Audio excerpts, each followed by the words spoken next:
اصل لفظ عربی کا ہے، اور یہ بہت سے الفاظ نوٹ کر لیجئے، چونکہ انگریزی تو چاہے زبان قدیم ہو لیکن اس انگریزی زبان میں علم تو نہیں تھا کبھی۔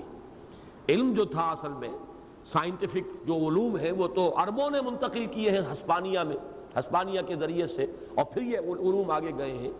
اسی لیے ارتھ کیا ہے؟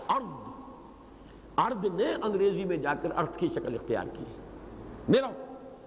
مرر کہتے ہیں شیشے کو، یہی مرر بن گیا ہے۔ مرر کیمیا کیمسٹری بنی ہے۔ الجبرا کیا ہے؟ الجبر والقدر۔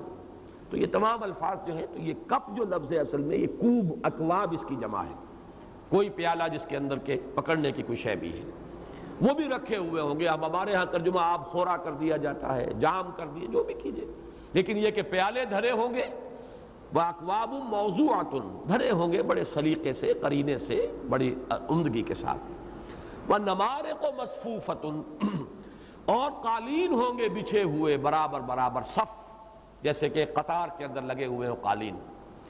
یہاں مجھے حیرت ہوئی کہ مولانا مودودی صاحب نے نمارق کا ترجمہ کیا تکیے۔ کہاں سے کیا واللہ عالم، سمجھ میں نہیں آیا۔ مولانا اصلاحی صاحب نے آگے زرابی کا ترجمہ تکیے کیا ہے۔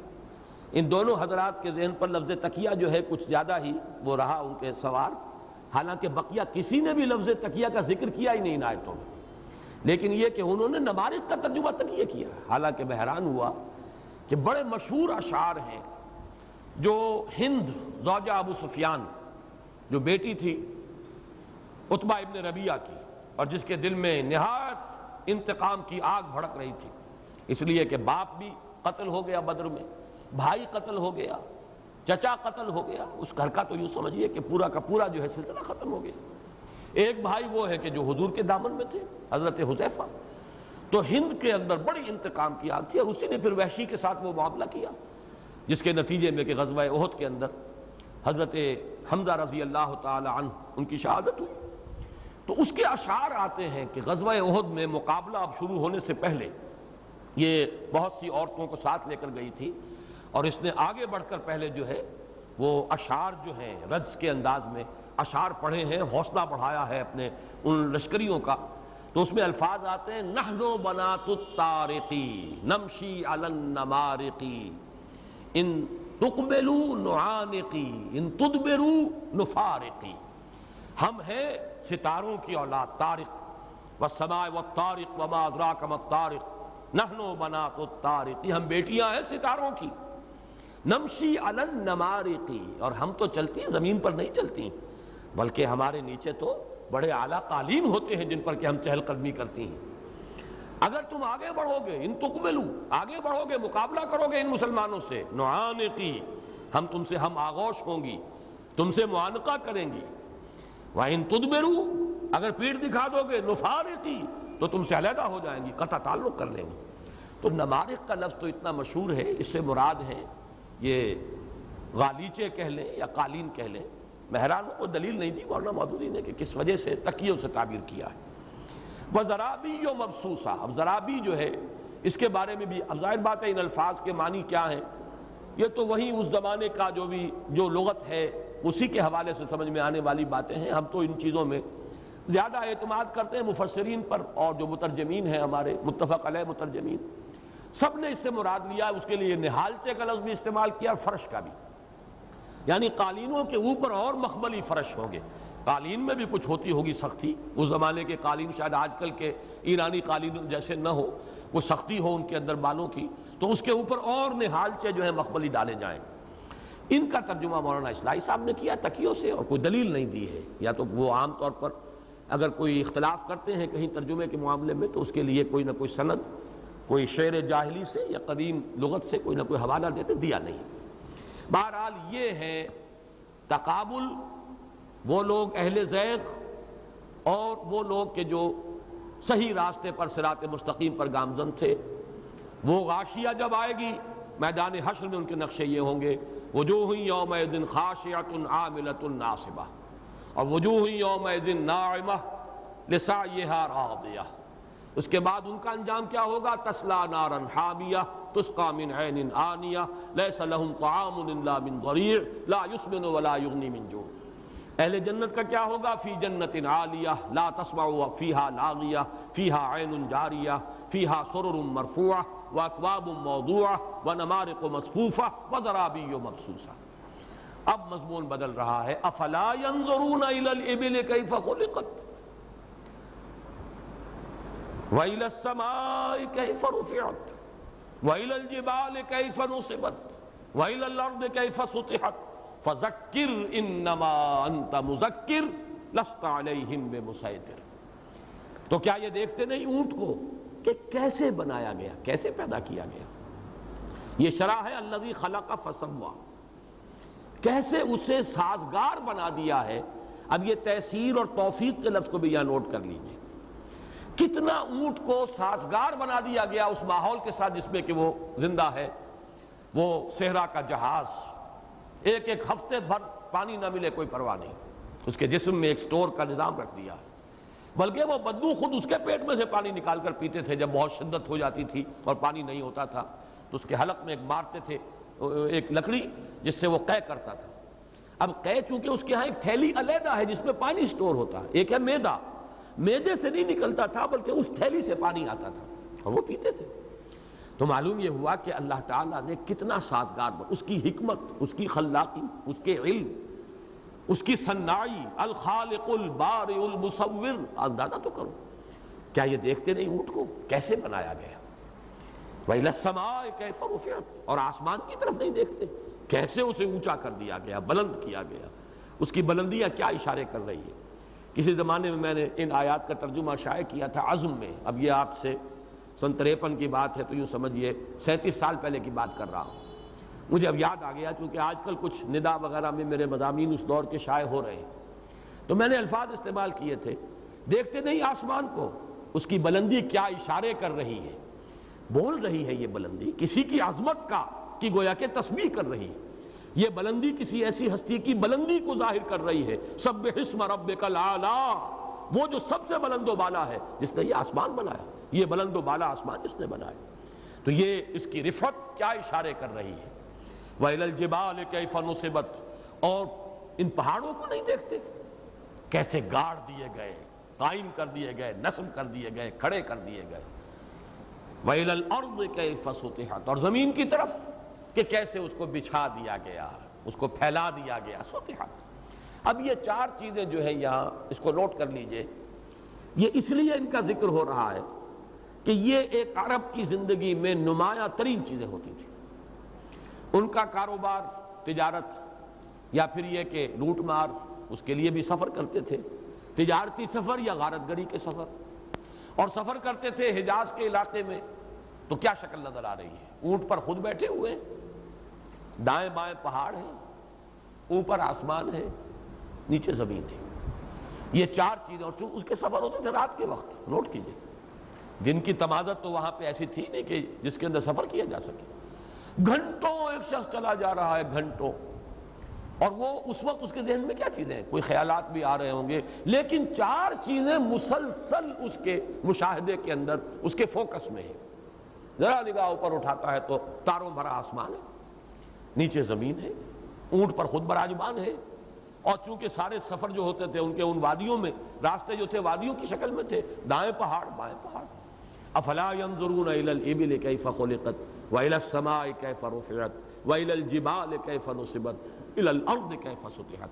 مراد صرف چار چیزیں نہیں ہیں، بلکہ جیسے کہ ہم بارہا پڑھ چکے ہیں، کائنات کا ذرہ ذرہ اللہ کی نشانی ہے، ذرہ ذرہ اللہ کی تسبیح کے اندر مصروف ہے۔ یسبح للہ ما فی السماوات وما فی الارض وَإِن مِّن شَيْءٍ إِلَّا يُسَبِّحُ بِحَمْدِهِ وَلَٰكِن لَّا تَفْقَهُونَ تَسْبِيحَهُمْ۔ برگ درختان سبز در نظر ہوشیار، ہر ورق دفتر از معرفت کردگار۔ غور کرنے کی بات ہے، نگاہ جو ہے دیکھنے والی ہو، دیدہ بینا ہو، تو انسان کو نظر آئے گا، ہر چہار طرف سے گواہی ملے گی توحید کی، اللہ کی عظمت، اللہ کی علو شان، اللہ کا کمال علم، اللہ کا کمال قدرت، اللہ کا کمال حکمت، تمام چیزیں جو ہے ذرہ ذرہ اس کی گواہی دے رہا ہے۔ اسی کو قرآن یوں بھی کہتا ہے کہ ہر شے اللہ کی نشانی ہے، یوں بھی کہتا ہے ہر شے اللہ کی تسبیح بیان کر رہی ہے۔ اب آیا لفظ فذکر انما انت مذکر، تو اے نبی آپ تذکیر کرائیے. تذکیر کا مفہوم اب یہاں جان لیجئے. معرفت رب اور توحید اور محبت رب انسان کے اندر موجود ہے.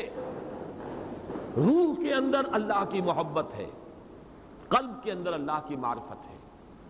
صرف یہ ہے کہ خواہشات، شہوات، سفلی آرزوئیں، دنیا کی محبت، حب جاہ، حب مال، حب شہوت، انہوں نے پردے ڈال دیے.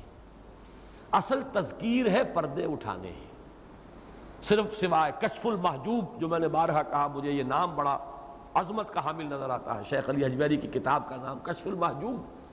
حجاب میں آئے ہوئے ہمارے دل پردے پڑ گئے ہیں، پردوں کو اٹھانا ہے. اندر تو سب کچھ موجود ہے. جیسے کہ مولانا روم فرماتے ہیں کہ ایک سنگ تراش تھا اور وہ چٹان میں سے وہ شیر کی تصویر بنائی، اس نے تصویر نکال دیا مجسمہ. اس کے بچے نے پوچھا بابا یہ آپ نے اس پتھر میں سے شیر کیسے پیدا کر دیا؟ اس کا جواب دیکھیے، بیٹے شیر تو پتھر میں موجود تھا، اس پر کچھ پردے پڑے ہوئے تھے، میں نے پردے ہٹا دیے. ظاہر بات ہے پتھر اس نے کریٹ نہیں کیا، وہ وہاں تھا. اس کے ذہن میں ایک نقشہ آیا، وہ سارا مواد تو وہاں تھا. صرف جہاں اس نے دیکھا یہاں سے ذرا 1 فٹ گہرائی کر دینی ہے، یہاں سے 1 انچ ہٹانا ہے، یہ کھودنا ہے اتنا، معلوم ہوا کہ وہاں سے برآمد ہو گیا، اندر تو تھا موجود. یہی بات ہے ایمان باللہ، محبت خدا بندی، معرفت رب فطرت انسانی میں، قلب انسانی میں موجود ہے. میں نے تفصیل سے بحث کی اس پر نبی اکرم صلی اللہ علیہ وسلم کا مقصد بعثت نامی کتابچے میں اپنے، کہ یہ لطیفہ قلب، لطیفہ روح، یہ کیا ہے، ان میں کیا کچھ مثمر ہے؟ بس یہ ہے کہ ذہول ہے، عدم توجہ ہے، کسی اور شے میں گم ہو گیا انسان. کافر کی یہ پہچان کے آفاق میں گم ہے، مومن کی یہ پہچان کہ گم اس میں ہے آفاق. اس گمشدگی سے نکالنا ہے اور کچھ بھی نہیں. اس گمشدگی سے نکالنے کا نام تذکیر ہے. یاد دلاؤ ادھر، جس کو میں نے بارہا بیان کیا ہے کہ آپ کو کوئی شے دکھائی جائے، آپ کے کسی دوست نے کبھی دی تھی، لاکھ بتایا جا رہا ہے، یاد نہیں آ رہا، کوئی چیز دکھائی گئی، کوئی یاد آیا تمہیں کس نے یہ رومال دیا تھا تمہیں، اور فوراً یاد آ گیا. اب تو دیکھو آسمان کو، کوئی یاد آیا کہ نہیں؟ اس کی یہ رفت کس کی گواہی دے رہی ہے؟ کیا اشارے کر رہی ہے؟ دیکھو اس زمین کو، اس کی روئیدگی کو، کیسے ماں کی گود کے مانند بنا دیا گیا اس کو. تمہارے لیے حیات بخش کسی کی ربوبیت کا مظہر ہے یہ. دیکھو ان پہاڑوں کو، کسی کی عظمت کی یہ نشاندہی کر رہے ہیں. دیکھو اس اونٹ کو، کسی کی حکمت کا کمال جو ہے وہ تمہیں اس اونٹ سے معلوم ہوگا. تو اللہ کی عظمت، اس کی علو شان، اس کی توحید، اس کی کمال قدرت، اس کا کمال علم، اس کا کمال حکمت، یہ تمام ان چیزوں سے حویدہ ہے. فذکر انما انت مذکر. تو اے نبی آپ تو بس تذکیر کیجئے، یاد دہانی کیائیے. آپ نہیں ہیں مگر صرف ایک یاد دہانی کرانے والے. یو کانٹ کریٹ ہدایت. ہدایت اندر ہے، صرف اس کو اجاگر کرنا ہے. آپ باہر سے ہدایت داخل نہیں کر سکتے. ہدایت اندر ہے، صرف پردے پڑے ہوئے وہ اٹھانے ہیں. یاد دہانی، ذہول، گمشدگی کی کیفیت سے نکالنا ہے. فذکر انما انت مذکر. اور اگر کسی کی اندر کی وہ حس مر چکی ہے تو آپ کو کوئی اختیار حاصل نہیں ہے. انک لا تہدی من احببت ولکن اللہ یہدی من یشاء. یہ نہیں ہے کہ جس کو آپ چاہیں ہدایت دے دیں، یہ تو اللہ کا فیصلہ، جس کو چاہے ہدایت دے دیں، اس کا اختیار اس کا ہے. فذکر انما انت مذکر. میں نے کل آپ کو 4 چیزیں نوٹ کرائی تھی اس سورہ مبارکہ میں، جو مشابہتیں ہیں، ان میں یہ 5ویں نوٹ کر لیجئے. پہلی تھی کہ اصل شے ہے فذکر. ذکر مشترک ہے ان دونوں صورتوں کے مابین، اور یہ تو گویا کہ وہ ڈور ہے جس میں یہ پروئی ہوئی ہیں. پھر الذی خلق فسوی، اس کی شرح یہ ہے افلا ينظرون الى الابل كيف خلقت والى السماء كيف رفعت والى الجبال كيف نصبت والى الارض كيف سطحت.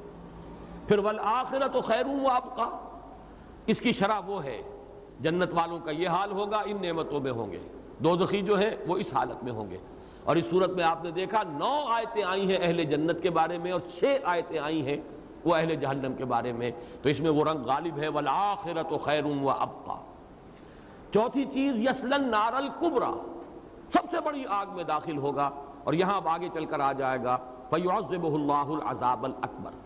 5ویں شے یہ نوٹ کر لیجئے کہ یہ جو تبلیغ کے سلسلے میں فرمایا گیا فذکر ان نفعت الذکریٰ، یہی مضمون ہے جو آگے آ گیا ما انت انما انت مذکر لست علیہم بمسیطر، آپ تذکیر کیجئے اگر محسوس ہو کہ تذکیر کا فائدہ ہو رہا ہے۔ ایک تذکیر عام ہے وہ سب کو کرنی ہے، لیکن اس کے بعد دیکھیے جس کا میلان ہے، جس کا رجحان ہے، آپ اپنا وقت اس پر صرف کیجئے۔ انما انت مذکر لست علیہم بمسیطر، آپ کو ان پر داروغہ نہیں ہے۔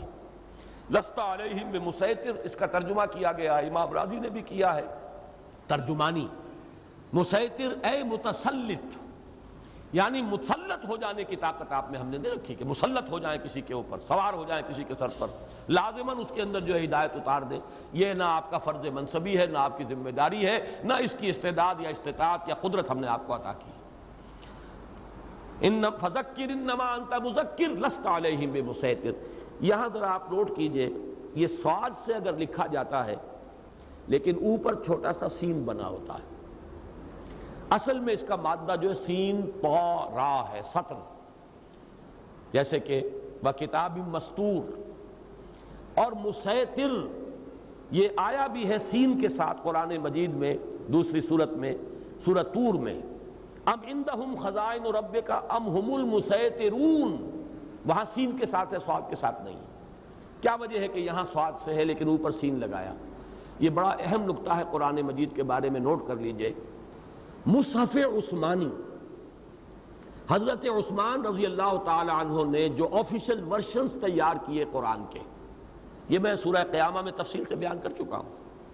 حضور کے زمانے میں کتاب کی صورت میں قرآن جمع نہیں تھا، سینوں میں جمع تھا، قراء کے، صحابہ کرام کے، لیکن کتابی شکل میں مابین الدفتین جمع نہیں تھا۔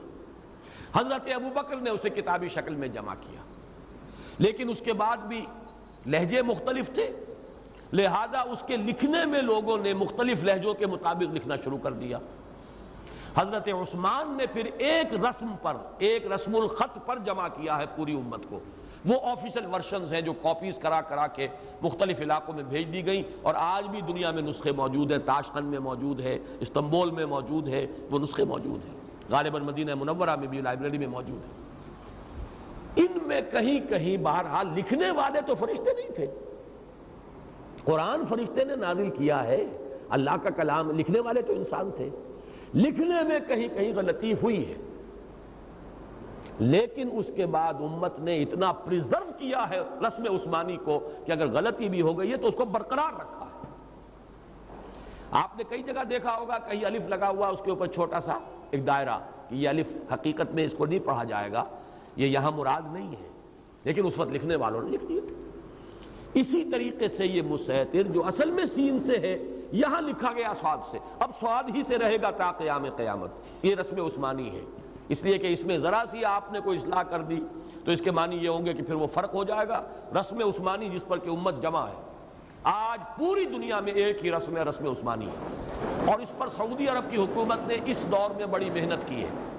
اس کی وجہ یہ ہے کہ مختلف جگہوں پر کتابت میں لوگوں نے جو سہل انگاری سے کام لیا تو مختلف طریقوں پر لکھنا شروع کر دیا۔ اس سے اندیشہ ہو رہا تھا کہ قرآن مجید کا یہ ٹیکسٹ جو ہے رسم الخط، کہیں اس کا فرق اتنا نہ ہو جائے۔ اور ایک دفعہ تو یہ بھی اطلاع ملی تھی کہ اسرائیل نے بڑی تعداد میں مسخ شدہ اور تحریف شدہ نسخے شائع کر کے دنیا میں پھیلائے۔ تو ایک تو پھر محنت کی ہے مصریوں نے، اس کا کریڈٹ انہیں جاتا ہے کہ انہوں نے جو مشہور قرأتیں ہیں ان پر پورے قرآن کے ٹیپس ریکارڈ کرا دیے، جو نہایت ماہر قاری تھے۔ محمود خلیل حسنی کا موجود ہے، اور قاری عبدالباسط محمد عبدالصمد کا موجود ہے، تاکہ یہ ٹیپس جو ہے یہ آفیشل ورشنز ہیں، یہ ہے قرأت کے ورشن۔ اور دوسری جو ہے یہ سعادت حاصل ہوئی ہے اس سعودی حکومت کو، ویسے یہ کہ اور جو خرابیاں ہیں وہ اپنی جگہ پر، لیکن جو نیک کام انہوں نے کیے اس کو تسلیم کرنا چاہیے۔ بہت بڑے خرچ سے انہوں نے یہ قرآن فاؤنڈیشن بنایا، اور کروڑ بلکہ میں سمجھتا ہوں بلینز آف ڈالرز کا یہ منصوبہ تھا، جس میں کہ بڑی محنت سے انہوں نے وہ رسم عثمانی کے حوالے سے یہ قرآن مجید جو ہے شائع کیا ہے، اور ان تمام قرآن مجید کے نسخوں کو تلف کر دیا، اور پھر ان کی درآمد پر پابندی لگا دی ہے جو اس کتابت کے اس انداز پر نہ ہو کہ جو مصحف عثمانی کا آفیشل ورشن۔ اس میں یہ نوٹ کر لیجئے کہ اگر وہاں کوئی لکھنے والے سے، جو انسان تھے بہرحال، اگر ان سے کہیں کتابت کے دوران کوئی اگر غلطی بھی ہو گئی ہے تو وہ بھی آج تک پریزروڈ ہے۔ یہ کوئی شخص نہیں کہہ سکتا کہ حضرت عثمان رضی اللہ تعالیٰ عنہ نے جو مصحف جس پر پوری امت کو جمع کیا تھا وہ آج دنیا میں نہیں ہے، بلکہ حقیقت میں وہی ہے کہ جو پوری دنیا میں پھیلا ہوا ہے۔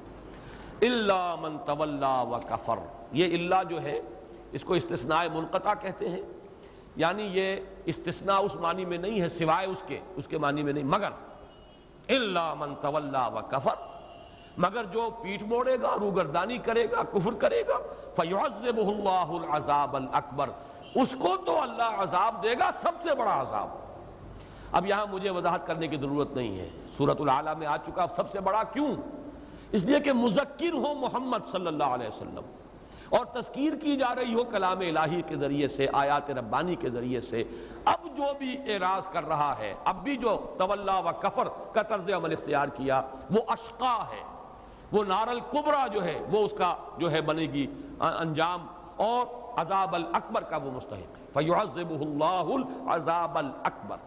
اب یہاں پر یہ ہے اللہ تعالیٰ کے کلام کا اعجاز کہ قوافی اور فواصل بھی مل رہے ہیں، لیکن یہ ہے کہ یہ مطلب نہیں ہے کہ صرف اس کی وجہ سے یہ اکبر کہہ دیا گیا، بلکہ مانن بھی وہ بات بالکل صحیح ہے۔ وہاں پر کبرا کا لفظ آ گیا، نار چونکہ مؤنث ہے کبرا، وہاں پر وہ قوافی یا فواصل جو ہے سورہ اعلیٰ کے ان کے ساتھ اب آہنگی ہو گئی۔ یہاں یہ ہے عذاب کا لفظ آیا، وہ مذکر ہے عذاب الاکبر، اس میں جو اس صورت کے اندر آ رہے ہیں، جو یہاں پر جو فواصل تھے ان کے ساتھ سازگاری ہو گئی۔ ان الینا ایابہم، ان کو بالآخر ہماری ہی طرف لوٹ کر آنا ہے۔ اس میں ہے وہ تسلی اور تشفی حضور کے لیے اور حضور کے ساتھیوں کے لیے۔ گھبراؤ نہیں، یہ جائیں گے کہاں؟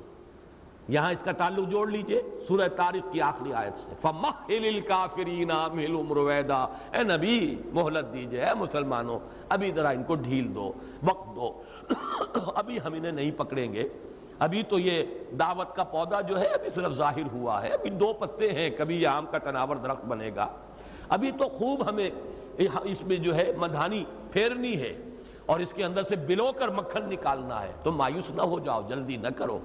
فرمایا اِنَّ إِلَيْنَا إِيَابَهُمْ، پھر جائیں گے کہاں؟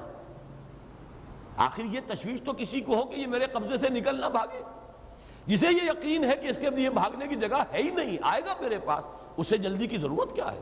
اِنَّ إِلَيْنَا إِيَابَهُمْ، یقیناً ہماری ہی طرف ان کا لوٹنا ہے۔